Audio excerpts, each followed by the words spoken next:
तो यहां पर हरिश्चंद्र जी की कथा गरीबदास जी ने लिखी है, और ध्यान से सुनिए, इतना आनंद आवेगा पूछो मत। गरीब हरिश्चंद्र इसमें ये बताते हैं कि उनको कितना विश्वास था, अपने वचन पर डट गए, लड़का भी बेच दिया, रानी भी बेच दी, अपने आप को भी बेच दिया, लेकिन अपने उद्देश्य को नहीं छोड़ा। गरीब हरिचंद हरि हेतम अयोध्या नगरी रहते, सतयुग सिंध समाद बचन सब ही सत कहते। हरिश्चंद्र जी सतयुग के अंदर हुए हैं और वो अपने सत के वचन बोला करते, सत पर रहा करते थे, असत बात नहीं कहा करते, बड़े दानी थे। ग्रीव सुर नर मुनि जन देव सकल मन नाही भाया, सब मुनि करी फैलाद सुनो तुम्हें तेरे भवन राया। इतनी अच्छी कीर्ति राजा हरिश्चंद्र की होगी थी कि वो देवता लोग भी उससे यानी जीलियसी करने लागे, द्वेष रख कर लिया। तो विष्णु भगवान के पास जाकर कहते हैं कि महाराज एक हरिश्चंद्र नाम का मृतमंडल के राजा है, मृतमंडल में अयोध्या नगरी में राज करता है। तो वो कहते हैं सत नहीं छोड़ता, हम उसकी परीक्षा लेना चाहते हैं। ग्रीव सोर नर मुनि जन देव सकल ना भाया, सब मुनि करी फैलाद सुनो तुम त्रिभुवन राया। ग्रीव सत बाक है सत ही कह है, ये सत ही पूजा ध्यान, सत ही सारा कर्म है, सत के चले विमान। ग्रीव सोर नर मुनि जन देव फैलाद लगाई भारी, सुनो विशंबर नाथ हरिचंद्र हैं अधिकारी। गरीब कहें विशंबर नाथ सुनो क्या कि जय देवा, वह हरिचंद्र सतलीन करत हैं सब की ही सेवा। गरीब हरिश्चंद्र का पति व्रत टर नहीं टारा, वह सतवादी संत रहे। गरीब हरिश्चंद्र का पतिव्रत टर ना टारा भाई, वो सतवादी संत रहे हमारी शरणाई। राजा हरिश्चंद्र मेरी शरण के अंदर है भाई, वो सत नहीं छोड़ सकते। गरीब बोलत हैं ऋषि देव जात है हमारी पदई, सुनो सहस भुजनाथ करत हैं हम उनकी बदई। इंद्र जी कहते हैं कि मेरी पदवी जावेगी महाराज, अगर वो इस सत पर डटा रहा और देवताओं की पदवी उसको देनी पड़ेगी, तो हम उसके साथ बदई करेंगे, हम उसके साथ तो है ना खेचातान करेंगे, उसके सत को तोड़ेंगे। गरीब गण गंधर्व सब देव सकल में ऊंचा को है, लीजे ताहे बुला हरे चंद टार जो देव है। विष्णु भगवान ने बोले भाई देख लो तारी मर्जी। उन्हें मालूम था कि जो मेरी शरण में आ गया और सत पर डटा रहा तो उसका कोई बाल नहीं बांका कर सकता, पर ये भी राजी हो लेंगे, ये प्रसन्न हो जाएंगे, देख लेते हैं। गरीब नारद मुनि ऋषि देव कहे सुन त्रिभुवन नाथा, हरिचंद्र सतना जावे तुमसे संग विधाता। नारद मुनि बुलाया, वो सियाणे थे, ने बोले भगवान उसके सतना कौन तोड़ दे, जब आप जैसे साथ हो, मेरे बस का नहीं ना आप जावा। तो विश्वामित्र को बुलाओ भाई। गरीब विश्वामित्र बूझ ढील लावे ना कोई, हरिचंद्र का सत डगा पकड़ लावत है सोई।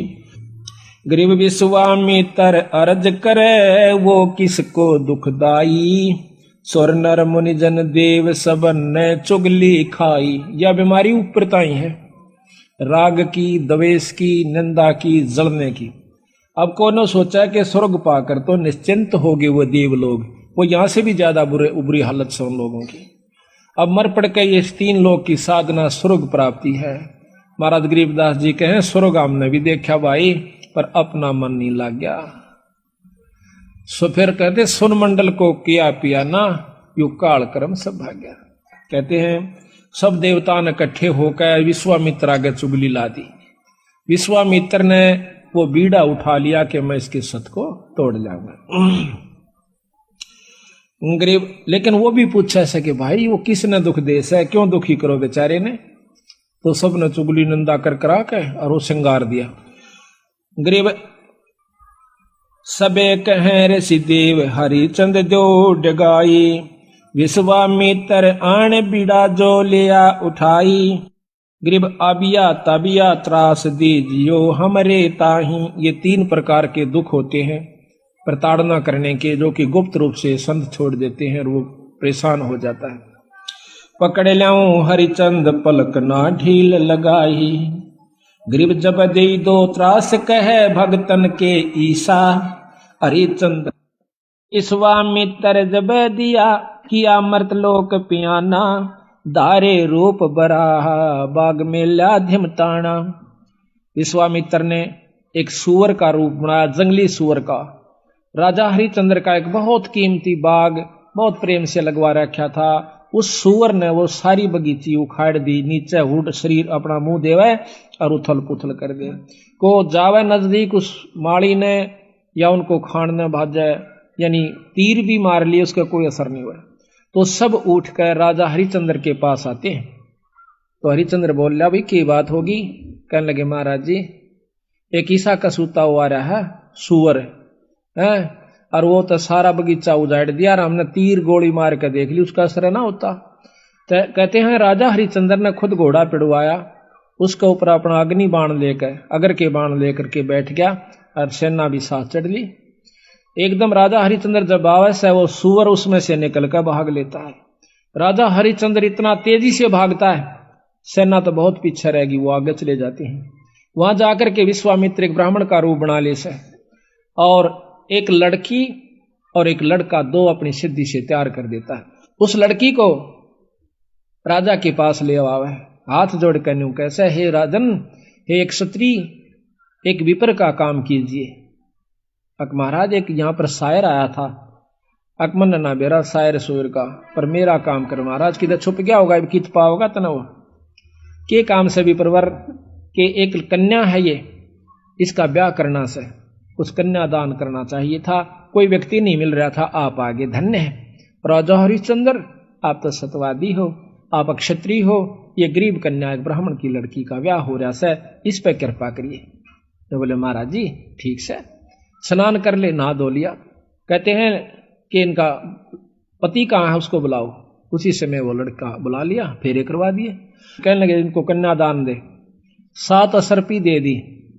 क्योंकि कन्या नहीं कर मांडा, ऐसे नहीं करा। तो वो कहता है हरिश्चंद्र कि तू राजा होकर और 7 असरपी दिखावे, तेने शर्म नहीं आती, तुझे श्राप दे दूंगा।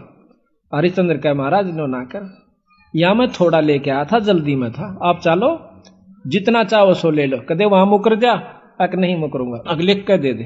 क्या लिखवाओ?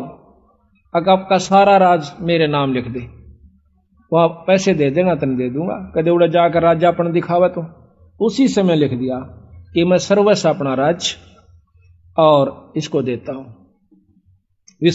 ब्राह्मण के नाम करता हूं, विपर के नाम। वापस आ जाते हैं। आगे आके राजा को ने बोला बैठ घोड़े पर। घोड़े पर बिठा के अगली तरफ और पाछा वो पंडित जी बैठ गया विश्वामित्र, राजा को गले से पकड़ लिया आगे थे। अब तो मेरा बंधुआ हो गया। अब सैनिकान देखा कि राजा को अरे को ऋषि पकड़े बैठा, तीर चढ़ा लिए। राजा ने बोला कि या तीन मना कर दे, क्यों मरुआ है मुझे, ना अपना वचन हार जा। सब उसको कह दिया कि चुप भाई, मारो मत, नहीं इसका कोई कसूर नहीं है, मैंने लिख कर दे रखा है इसका। तो ने बोला इब्राज मेरे नाम हो लिया, बता दे कितना देगा वो। 70 जो है ना 100 असरफी चाहिए थी, 100 बार। वो बोला वो भी दूंगा। ने बोला कितना देगा? तू हार जा, अपने बच्चन ने कह दे मैं नहीं दे सकता। ना ये नहीं कह सकता, कुमा के दूंगा। कुमागा 100 असरफी इतना 10 साल में भी ना कुमाई जा। ने बोला महाराज हमने बेच दे सारे परिवार ने चल कर, तेरे पैसे जरूर दूंगा मां। तो उसी समय रानी को पकड़वा लिया और उसके बाल पकड़ लिया विश्वामित्र। राजा कति नहीं कसक्या, और रानी को मतलब राजा को भी बहुत परेशान कर दिया अपनी सिद्धि से। तो फिर भी ने बोला विश्वामित्र के अब भी राजा अपने वचन ने छोड़ दे, मैं दोनों वन छोड़ दूंगा। कहते हैं वो रानी कहती है कि महाराज नजर नजरा में ऐसे ढंग से कह रही है कि वचन मत हारना, वचन साधन नहीं है, और चाहे जीत मर जाओ पर आप वचन नहीं हारांगे। रानी ने भी ये प्रण करके यानी इसको सहारा दिया। उसको ले जा करके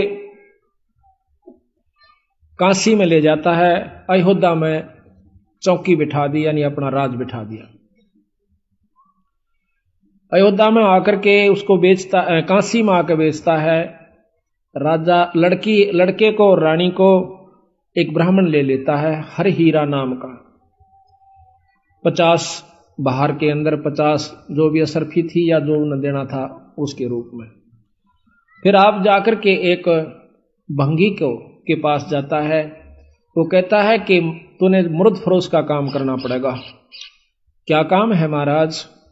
कि जो भी आवे मुर्दा उससे कफन उतार लेना ना, उसको 1.25 रुपया लेना है उससे टैक्स का। बोला अच्छा जी ठीक है, अगर छोड़ दिया तो तेरे से ले लूंगा।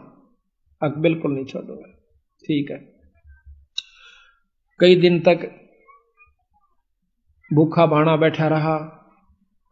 एक कहते हैं हफ्ते के बाद वो कालिया नाम का झिमर मुर्द फरोश वो आता भंगी वहां पर, कहता है कि हरिया कहा महाराज तूने भोजन नहीं खा रहा? महाराज आपने भोजन की कही नहीं थी। कहाँ खाऊं? ओ तेरे की, एक दुकान बता दी कि वहां से ले आ और अपना खा लिए, पैसे का हिसाब मैं आप कर दूंगा। तो वहां जाकर के वो क्या करता है, भोजन ले लिया एक व्यक्ति का। इतने में विश्वामित्र आकर एक भिखारी का ब्राह्मण का रूप बनाकर कहता कि महाराज मैं भूखा सा, भोजन दीजिए। तो कहने लगा विप्र आधा ले ले, भला हो तेरा सारा दे दे, मैं तो भूखा मरू सू, आधे में काम नहीं चला विप्र राजा महाराज। कहते हैं हरिचंद्र ने वो सारा उठा कर दे दिया, नौका नो बैठ गया। अगले दिन फिर जावस है 2 आदमियों का ले आया, 3 का। कदे कोई मांगने वाला आ जाए उसको भी देना होता है। अगले दिन फिर आ गया, आके ने बोला महाराज भोजन दो, हम क्या खेती करें हैं आपका आसरा से। कहने लगा विप्र आज बहुत लयास हूं, आधा ले ले। नहीं महाराज सारा दीजिए। इब कबीर साहब कहते हैं वो नरता मोए जो पर घर मांगन जा, अरुण तो पहला वह मरे जो जा मुख निकसे ना। ने बोला ले भाई ले जा। 15 दिन बीत गए, रोटी नहीं खाई, दुर्बल शरीर हो गया। और उधर से रानी आती है पानी लेने के लिए ब्राह्मण का, और उस घाट पर जब वह पानी भर आई तो उठा को नहीं घड़ा। रानी कहती है कि महाराज ये घड़ा उठवाइए। और न बोला रानी कमाल कर रही है तू, ब्राह्मण के घड़े का एक भंगी हाथ लावे, मेरे बस का नहीं, इसमें अंदर बढ़कर उठा ले पानी का मां बढ़कर। यहां थोड़ी सी विपरीत कथा हमने सुनने को मिला करती थी कि घाट पर रानी पानी लेने गई थी कुएं पर, और वहां पर यह भी आ गया था पानी लेने के लिए। नहीं, ये गलत है। गरीबदास महाराज ने जो लिखी है वो सत्य है, क्योंकि इन लाखों वर्ष पहले की रामायण भी जो की तो मिलती है बंदी छड़ की। तो वहां पर रानी आई थी पानी लेने की खातिर। तो हरिचंद्र ने कहा कि अंदर पानी में डुबकी लगा करके घड़ा उठा लीजिए, घर आ जाती है। कुछ दिनों के बाद लड़का रोहतास उस पंडित जी की खातिर फूल लेने जाया करता था। वो रोजाना फूल ला करके पंडित जी को दिया करता था। वो अपने देव के ऊपर, अपने इष्ट के ऊपर पूजा किया करता था। एक दिन कहते हैं रोहतास फूल लेने के लिए जावा है, विश्वामित्र वहां पर एक सर्प का रूप धारण करके वो छोरे को डस लेता है। तो पड़ा पड़ा रोहतास ने कहा ऐसा कि माली मेरी मां ने जिक्र ना करिए भाई, पंडित जी ने बता दे जाकर। वो भाग्या जावस है। अब पंडित जी चाड़ा हो गया, क्यों हो गया कि वो लड़का किसका था भाई, रोहतास नाम बतावस है, और वो तो सांप ने डस लिया और मर गया भाई। उसी समय भाग लेता है वो हरिहर पंडित जी हर हीरा लाल का, और इतनी सुन ली उस लड़की ने भी, यानी उसकी मां ने भी रोहतास की ने कि छोरे का तो सर्प लड़ गया। वह भी भागी आवस। बुरी तरह वो ब्राह्मण छोरे ने छाती लाकर रोया है कि बेटा कौन हुई रोतासिया। तो कहते हैं रानी ने बोली महाराज ए पिताजी रोआ मत ना, ये ताने जाने हंस है, क्यों चिंता करते हो। उस माँ ने उस ब्राह्मण का ढाढ़स बढ़वाया कि ये तो आना जाना खेल से, रो मत ना महाराज, हम सब ने जाना से, हमारे साथ होनी थी सो होगी, कोई बात नहीं। अब वहां से लेकर के वो लड़के का कफन उसके ऊपर लपेट के कपड़ा चल देती है। अब गरीब की गेला कौन जा, हरी हीरा और 2-3 जने वो जाते हैं, जाकर के मर्द घाट पर लुटा देती है, फूकण की तैयारी करे से इधर उधर से लकड़ी तैयार करके। तो इतने में हरिया आ जाता है। हरिश्चंद्र कैसा कि माई वो दे टैक्स 100 रुपया काट। तो वहां पर वो कहती है कि महाराज ये आपका बेटा रोहतास है, अग मेरा कोई पुत्र नहीं है, और मैं आपकी रानी सू, कोई पुत्र नहीं, मेरा कोई बेटा नहीं, 100 रुपया दे दे। तो बोली चाला कर रहे हो कि यहां पर मैं किस पे लाऊं, इस नगर में मैंने कोई जानता भी कोई ना, और ना मेरा कोई भाई। इतनी कहकर रो पड़ती है, कहने लगे आड़ा ये को नहीं चल रहा है, 100 रुपया दे दे, मैं नौकर प्रयास हूं आज। तो वो कहती है कि मेरे पास पैसा नहीं, कफन उतार लेता है और नो कहकर वह पागल हो जाती है और उस लड़के की लाश को पानी में डाल देता है। वह रोती हुई सिर पागल होगी, अकीब रह भी के गया, पति विमुख, पुत्र है नहीं, पागल होगी, सिर के बाल पाड़ती हुई। और फिर विश्वामित्र ने क्या करा, एक अंधी चला दी, जंखाड़ चला दिया। कौन जावा गरीब की गेला, सब आप अपने घर न टल गए। वह जाकर के एक मंडी में सिर छुपा लेती है, पड़ी पड़ी रो है, बेहोश हो जाती है। उधर से विश्वामित्र ने क्या करा, एक बहुत बड़े अधिकारी का लड़का एक बाघ का रूप बनाकर, चीते का रूप बनाकर छोरा मार दिया, पाट दिया और भाग गया लेकर के। वो ढूंढ पड़ी, जब वो विश्वामित्र ही दूसरा रूप बना के कहता है कि आजो मैं बताऊंगा थारे छोरे ने एक डायन ने खा लिया। और क्या करा विश्वामित्र ने, एक पशु की को खत्म करके और उसका आगे उसके हाथ पांव खून खान लगा के घेर दिया और उसके मुंह का खून लगा दिया। बेहोश पड़ी थी वह रोहतास की मां तारावती। तो सारे उस राजा को, नवाब को, अधिकारी को, सैनिकों को लेकर के वो विश्वामित्र उस मंडी में ले जाकर दिखावा से कि यह पड़ी डांड और हाथ मुंह तलिए खा और ये बाकी हाड हुड पड़े से। उसी समय कहता है राजा के बुलाओ हरिचंद को, जल्लाद को, इसकी शर्त उतार दे। कालिया को कहा कि कालिया इसका सिर उतरवा दे, क्योंकि वो सारे काम उन्हीं से जल्लाद रूप में भी वही क्या करते थे। उसी समय राजा हरिचंद्र को, क्यों नौकर था वो कालिया का, कि हरिया कि हाँ महाराज इस डांड का सिर काट दे। अभी महाराज पकड़ कर बाढ़ और तलवार ने मारने लग गया। पीछे से भगवान विष्णु ने तलवार पकड़ ली। मैं बोला हरिचंद सफल हुआ। कौन सा भाई, कि भगवान विष्णु। अकन्यो ने, भगवान बहुत दिन हो गए छुप कर रहते ने, सामने आ जाओ ना, छोड़ दो तलवार ने, प्रगट सामने आ जाते कि मांग हरिचंद के मांगा है, कि महाराज जब दर्शन हो गए मांगन में भी के रह गया मेरे पास, कि फिर भी मांग भाई। अक आप पक्का वचन भर लो, कदे फिर जाओ। अक वचन भर लिए। ने बोला सारी काशी पार होए और या बांदी जीवित हो, ठीक हो, और इसका छोरा जीवित हो जा, और विमान में बैठ कर जा, यहाँ के काशी के पशु और पक्षी भी स्वर्ग में जाने चाहिए।